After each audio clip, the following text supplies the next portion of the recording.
Hey everybody, how's it going? Jim here. Today we're going to be looking at the Lionel Legacy Santa Fe 3751. Getting right into the review, this locomotive has a minimum curve of 054, has dimensions of 27 and a quarter inches long. It was first cataloged in the 2012 Volume 2 catalog. It comes equipped with Legacy control system, whistle steam smoke effect, Legacy 2-speed control, Legacy rail sounds, powerful maintenance-free motor, wireless tether between the engine and tender, electrocoupler on the rear of the tender, directional lighting, classification lights, number boards, traction tires, illuminated cab, 3 interchangeable smokestacks, die-cast metal body pilot and trucks,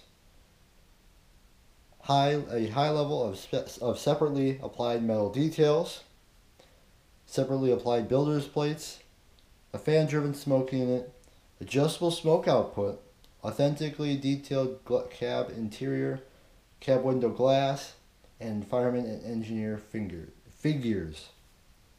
This locomotive original MSRP was $1,300. Value has since gone down on this locomotive in particular. I picked this one up for $600, which is a bit below the market for them. But so if you're in the market for a legacy steam locomotive to get you started, this would actually be a good model for you, since the price is low. It's a large model. It's a very high quality model, and you get a lot of good features with this locomotive. So let's dive right in. Starting up front, we have a cow catcher, a dummy scale coupler, which can be which is interchangeable with a dummy O gauge coupler, which is included in the package. You have brake lines here with a nice separately painted red tip on them. You have a coupler cut bar right here, which is movable. We have air tanks on the front here and here. We have the number plate with the headlight, illuminated classification lights, a free swinging bell which is connected to a rope that goes back to the cab. We have stairs on either side, and if we open up this door here, it opens up nicely. You got the wire here, and you got the fan-driven smoke unit right up front, right there.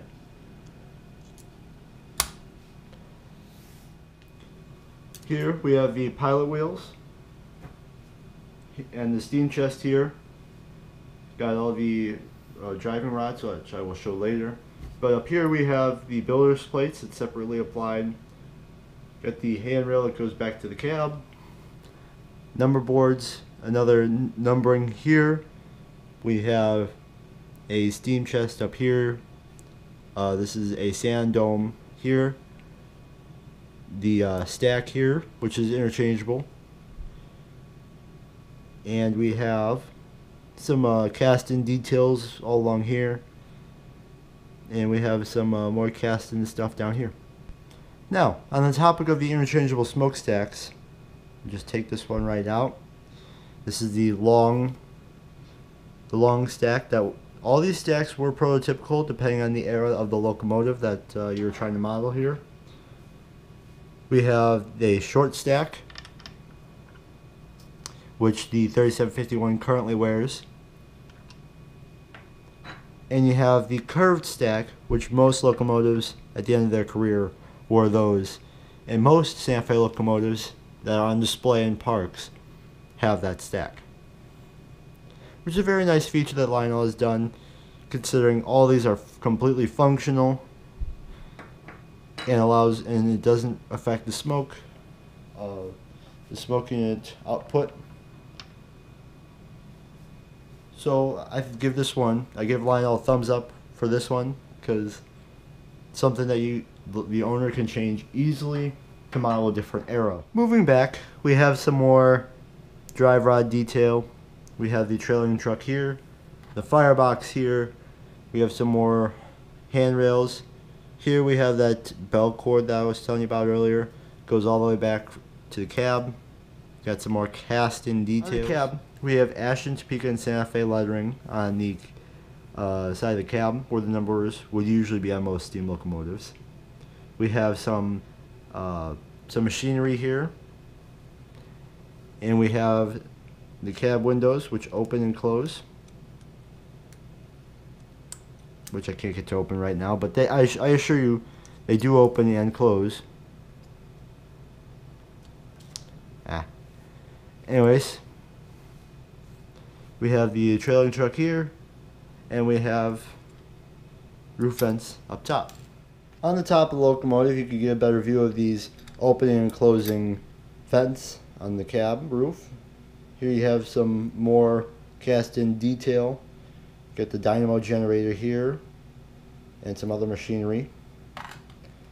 Over here you have the steam dome, which doubles as the smoke filler hole for the legacy steam whistle. Now here you would insert the smoke fluid directly down this large hole, and this is a magnet here, and this is another hole to hold the cap in place, which looks like this. It has a nice gasket on it. Here we have some pop-off valves, and back here is the whistle, which the smoke hole is very well hidden by the whistle. You have to be looking for it to see it. I'll show it to you in a better view on the other side. Here is the sand dome, which doubles as where all your switches are. The first one you have is your run program switch. Here you have the Odyssey and no Odyssey switch. Here's the main smoke switch, and here's the auxiliary smoke unit switch. Here we have the number boards that I was talking about earlier, and we have the smoke unit up there. And to put it back on, you just line up this little notch there with the notch up front, and just like that, you put back together. Inside the cab you have your figurines on either side. You have a nicely cast back head. It's very detailed in there, I do have to admit. Moving around to the other side, it's not much different. Got some more airlines on the side than on this side than the other side. Here you have some throttle linkage that you didn't have on the other side, which is cast in as well. Here's those airlines that are continuing up to the front. You have another handrail on this side, and those are about the only differences on this side. On the bottom, you have 2 traction tires on these 2 wheels, and you have 3 pickup rollers for great electrical connection. Right, moving on to the tender, we have a very small gap in between the locomotive and the tender. We have a wireless drawbar here. Here on the tender we have a separately applied plate here, some separately applied handrails, and some cast-in steps here. Have some cast-in rivet detail all along the side of the tender. We have a very nice Santa Fe 3751 on the side of the tender here, and we have some die-cast truck side frames on the bottom. And here we have 3751 again, with a ladder right down the middle. Got the electric coupler down here, which can be fired from the Legacy or TMCC remote. We have the backup light up here, and we have some cast-in steps and a nice platform on the back. The other side of the tender is the exact same as the side that we just previously went over. Excuse the little paint chips here and there. There's one here and there's a couple on the locomotive. This locomotive was used when I bought it, and it was pretty well taken care of. It was a shelf queen for the most part. I was really the first one to run it a lot, but there are a few paint imperfections which I will be fixing up, and hopefully I will be doing a tutorial later about. On top of the tender we have some opening hatches here. This one has nothing in it. This one has the volume control. We have some nice handrails and some more hatches.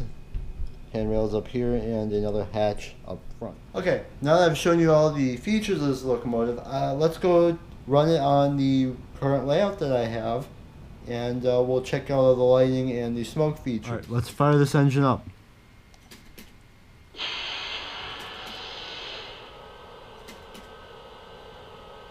Now this locomotive comes with Rule 17 lighting, which dims the headlight when you're stopped, which is unprototypical for steam engines, but it's very prototypical for the diesels. So to turn that off, you're just going to go on your legacy remote, and you're going to hit this button right there. That turns it off, and then you'll have constant lighting the entire time. To turn off the marker lights, you're just going to hit this button here, turn it back on, just going to go up there. To turn the smoke on, you're going to hit those buttons there. You got crew talk. We have water filling in the tender.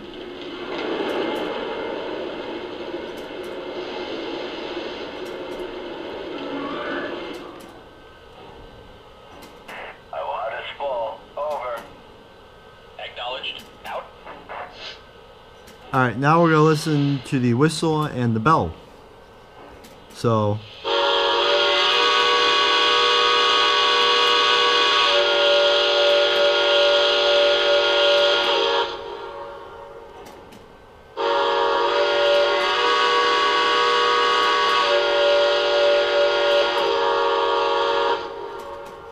Alright, now we're going to hit the bell, which can be hit in one at a time, or you can hold it for continuous.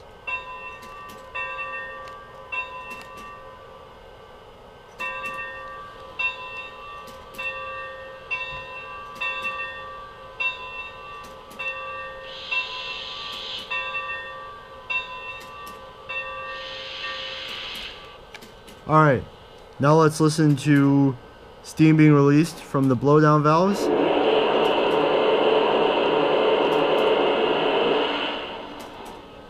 Alright, now let's listen to oil being filled to the tender. And to do this, it's not labeled anywhere on here, but to do it you have to press and hold the reset button.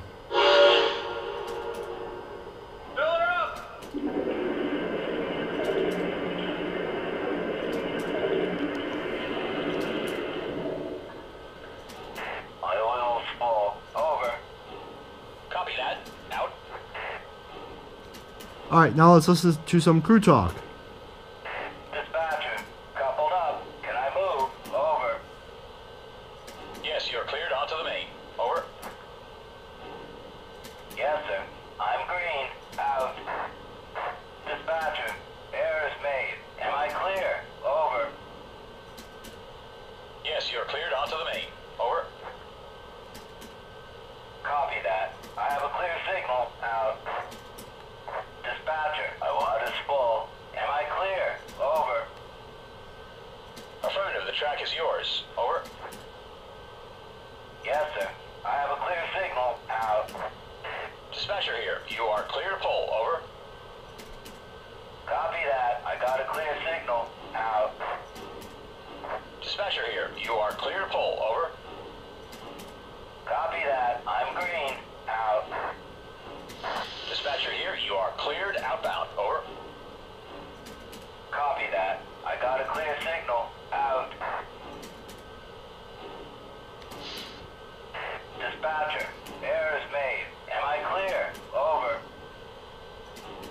Dispatcher here, please hold for track orders. Over. Yes, sir. Waiting on a clear signal. Out.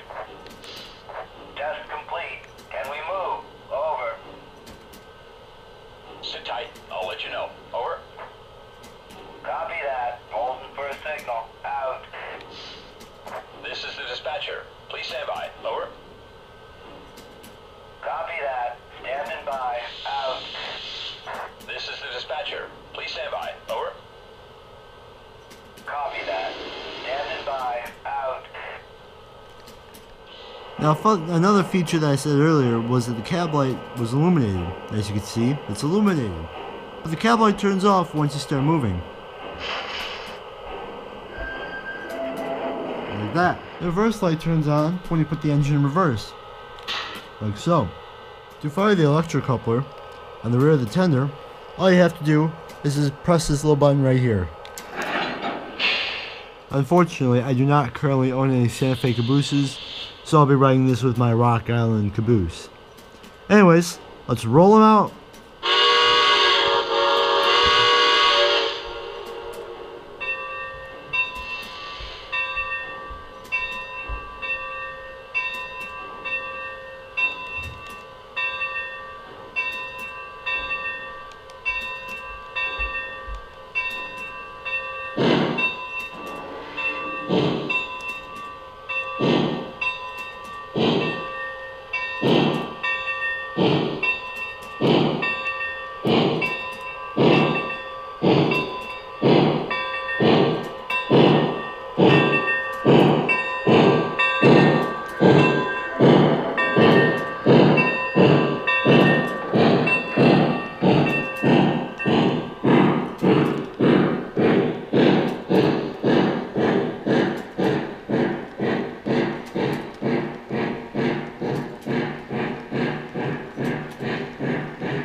Going to the register room to sign out. Out.